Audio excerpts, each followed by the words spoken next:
Halo penikmat film, gimana kabarnya? Semoga baik-baik aja ya.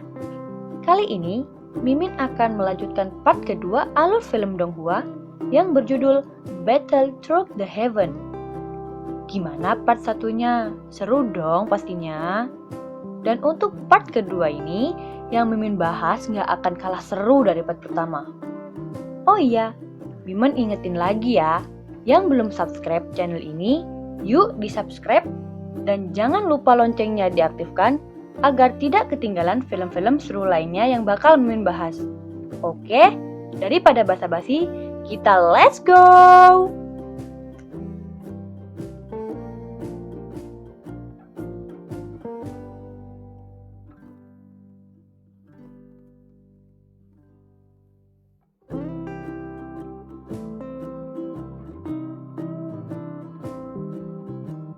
Xiaoyan yang pergi ke makam ibunya kemarin, ternyata Sun-er diam-diam mengikuti Xiaoyan dari belakang. Setelah Sun-er berdoa di makam ibunya Xiaoyan, dia pun segera pergi menghampiri Xiaoyan, yang dimana Xiaoyan ternyata baru saja selesai melatih Daoshi miliknya itu.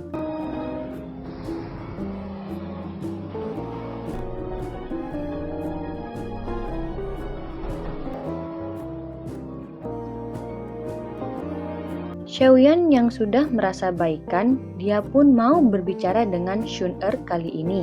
Dia pun sempat berterima kasih kepada Sun-er karena dia selalu berada di sisinya saat masa-masa sulitnya di 3 tahun terakhir ini. Xiaoyan pun meminjam uang kepada Sun-er karena dia tak mau membebani sang ayah lagi. 调皮，那雪儿，但又不能给父亲添麻烦，现在只能依靠你了。 校园哥哥，你需要多少？但是凑一凑，那这个呢？够吗？不用和我客气，因为相对的，我也有一个要求。什么要求？校园哥哥要买什么？带上。 Setibanya mereka di sebuah apotek langganan tempat Sun-er membeli kebutuhan obat-obatan biasanya, Xiaoyan pun menyebutkan tanaman obat yang dia butuhkan kepada si penjual di sana. Namun, dia ingin memeriksa kualitasnya terlebih dahulu sebelum dibawa pulang. Karena kebanyakan penjual obat di sana seringkali memberikan obat kualitas rendah kepada si pembeli karena tidak memeriksanya terlebih dahulu. 那么二位接下来要买点什么？不要包好，先看下成色。好嘞，青年，一会儿我来也看药性。年份紫叶兰草。没有嘞，一共1900。 Xiaoyan sangat terkejut sekali karena tanaman obat yang diminta oleh Yaulo kemarin ternyata harga lebih mahal dari jumlah yang diperkirakan oleh Yaulo. Mereka pun segera bergegas pergi ke pasar gelap untuk mencari item terakhir. Karena Sun-er melihat jika apoteker tadi memberikan informasi dan bersekongkol dengan keluarga Jali, mereka pun segera berlari menjauh dari area sana. Ternyata, dua anak buah Jalibi menghadang mereka dan berusaha menangkap mereka.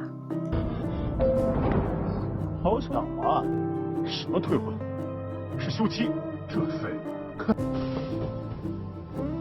不要和他们纠缠。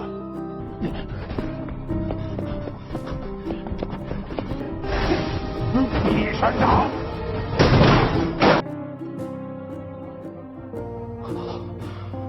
连这里都有他的人。本来打算去的那个店，就在这边。如果是只属于萧家的方式， Mereka yang berhasil bersembunyi dari kejaran anak buah Jalibi tadi, mereka pun melanjutkan perjalanan lagi. Kemudian, Xiaoyan baru saja tiba di pasar gelap. Dia pun mencari item terakhir, yaitu inti sihir dari binatang buas, yang dimana inti sihir itu harganya sangat mahal sekali. Karena dari ratusan hewan buas yang berhasil mereka tangkap, ternyata hanya ada satu inti sihir saja yang mereka dapat. 这就是魔盒呀！我听说。 Di tempat lain, dua anak buah Jialibi tadi melaporkan kejadian tersebut kepada Liao. Jika mereka gagal menangkap Xiaoyan dan Shun-er, dia pun terlihat sangat marah sekali mendengar informasi tersebut. Liao yang juga mendapat informasi jika Xiaoyan membeli sejumlah tanaman obat langka. Dia pun segera mencarinya di area sana. Xiaoyan yang mendengar ada keributan di luar sana, dia pun mendapatkan sebuah informasi.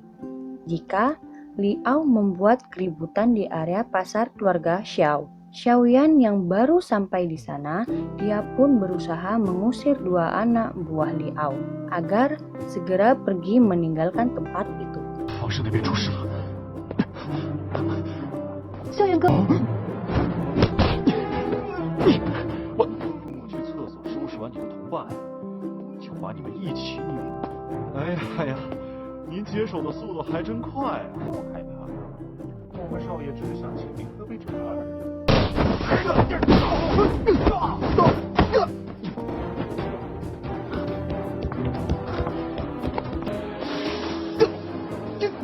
交班少爷，真想象不出3年后你挺。 Shun-er yang datang tepat waktu di sana, Liao menghentikan serangannya karena ternyata dia naksir berat dengan Shun-er dan ingin menikahinya suatu saat nanti. Liao pun memutuskan untuk pergi dari area sana karena mendapatkan sebuah laporan jika bala bantuan keluarga Xiao akan segera datang. Liao yang baru saja pulang, dia pun melaporkan kejadian barusan kepada ayahnya. Jika Xiaoyan telah membeli beberapa obat langka dengan harga yang sangat mahal. Di sini pun Liao berasumsi jika Xiaoyan memiliki seorang alkemis atau peracik obat yang handal, karena bahan-bahan tersebut jika disatukan dengan beberapa bahan lainnya, maka tanaman obat tadi akan memiliki berbagai fungsi untuk memperbaiki doushi seseorang yang telah melemah. Di tempat Xiaoyan, dia sangat terpukau sekali dengan kemampuan Ya Allah saat meracik tanaman obat itu. Karena ayahnya sendiri yang tergolong seorang alkemis belum tentu sanggup membuat ramuan yang dibuat oleh Ya Allah saat ini.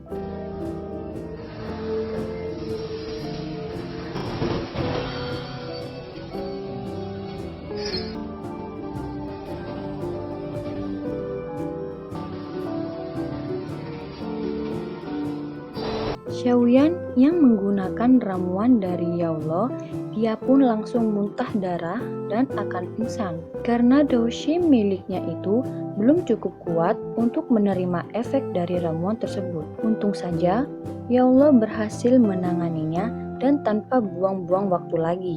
Ya Allah pun segera meningkatkan doushi milik Xiaoyan ke tingkat 4. 小妍，啊，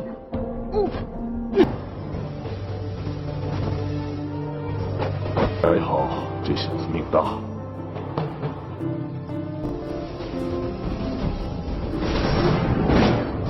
趁着疗伤的机会，就这样给我冲上死路！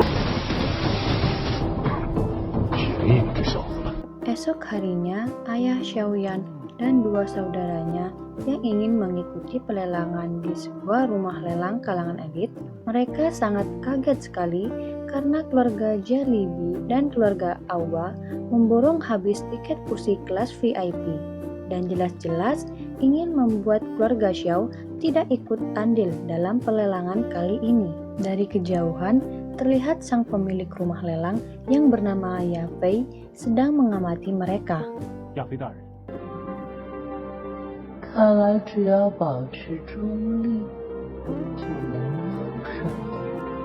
Di tempat lain, Xiaoyan yang kondisinya baru pulih dari insiden tadi malam, dia pun memakan bakpao dengan lahap sekali untuk memulihkan energinya. Saat Ya Allah akan mengajarinya sebuah teknik yang cocok dengan doushi Xiaoyan yang berelemen api. 使我的灵体居然怕烫，要你管？ Seketika Xiaoyan mengingat sebuah barang yang dia beli kemarin, karena kemungkinan besar benda yang dia beli kemarin memiliki energi yang sama seperti apa yang dibilang oleh Yaulo. Yaulo pun menjelaskan sebuah teknik yang bernama Shizhang, yang dimana teknik tersebut mampu menggerakkan sebuah benda tanpa menyentuhnya, dan beserta teknik Haozhang adalah teknik untuk menyerang. 西掌也强行扯出，教我师傅。小子运气不错，铁片里的西掌，回我掌。好掌法，我还有更顶级的掌法教你。真的？ Xiaoyan yang pergi ke balai pelatihan keluarga Xiao, di sana terlihat Shun-Er yang sedang berlatih melawan Xiaoning. Shun-Er yang melihat Toshi milik Xiaoyan sudah naik ke tingkat 4, dia pun memberikan ucapan selamat kepadanya. Walaupun sebenarnya dia khawatir jika Xiaoyan berlatih seorang diri secara diam-diam. Xiaoyan, 来这里干嘛？这是桥。掌握点简单的斗技什么的。 就是这个。 Setelah pertandingan selesai, Xiaoyan yang diberikan sebuah gulungan oleh Shun-Er yang berisikan jurus serangan dasar untuk Toshi tingkat 4. Dia pun segera pulang dan meminta Yaulo untuk mengajarinya. Namun, Yaulo menggantinya dengan sebuah teknik yang lebih tinggi lagi. Karena gulungan yang diberikan Shun-Er hanyalah sebuah teknik rendahan saja dan tak akan membuatnya menjadi kuat sama sekali nantinya. Di tempat lain, terlihat Yanran yang sedang bermeditasi dan saat Yanran membuat perhitungan kepada Xiaoyan. Ternyata, Xiaoyan juga melakukan latihan jurus baru yang bernama peledak tan bersama Yaulo. Namun sebelum menggunakan jurus tersebut, Xiaoyan harus bisa merasakan sakitnya api yang diberikan oleh Yaulo agar dia bisa membayangkan serangan seperti apa yang akan dia keluarkan nanti. 最快提升肉体强度的办法就是挨打。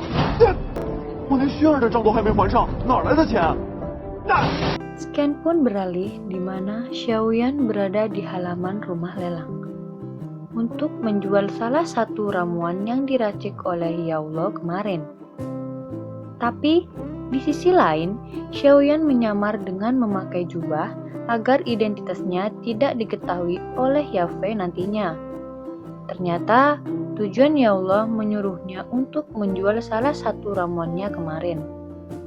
Karena Xiaoyan mendapatkan luka di setiap latihannya nanti, maka dari itu Xiaoyan butuh uang banyak untuk membeli tanaman obat nantinya. Yafei yang memeriksa ramuan yang dibuat oleh Yaulo kemarin, dia sangat takjub sekali oleh si pembuat ramuan itu. Karena ternyata ramuan obat tersebut tidak memiliki efek samping sama sekali. Walau ramuan itu hanya sebuah ramuan tingkat rendah saja. 我们务必要小心。师傅放心。 Yafei pun mengajak Xiaoyan untuk masuk ke ruangan pelelangan dan pelelangan pun dimulai. 各位，刚刚拍卖场接到一样新的拍。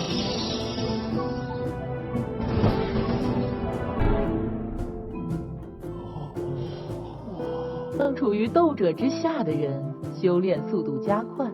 给你家萧炎用吧。假列掌门想必也很想买。孽虽然功效惊人，但那个阶段的人似乎经不起打压。来了，赶紧拍卖吧，起价多少？ Saat Yafei mengeluarkan barang lelang dari Xiaoyan yang tadi, nampak dari kejauhan ayah Xiaoyan langsung tertarik. Karena ramuan tersebut akan berguna sekali untuk memperbaiki Toshi Xiaoyan nantinya. Dan yang paling penting adalah ramuan tersebut tidak memiliki efek samping sama sekali. Jalibi dan Aobapa yang melihat ayah Xiaoyan ingin membeli ramuan tersebut, mereka pun sempat menawar dengan harga yang sangat tinggi sekali. Dan saat ayah Xiaoyan berusaha bersaing dengan Jalibi dan Aobapa untuk mendapatkan ramuan itu, film pun bersambung. Gimana? Seru nggak part kedua kali ini? Pasti seru dong ya. Kalau memang seru, Mimin bakal lanjutkan part berikutnya nih. Yang setuju, langsung komen di bawah ya. Mungkin segitu dulu dari Mimin. Mimin pamit. Sampai jumpa di part selanjutnya. See you next time. Bye-bye.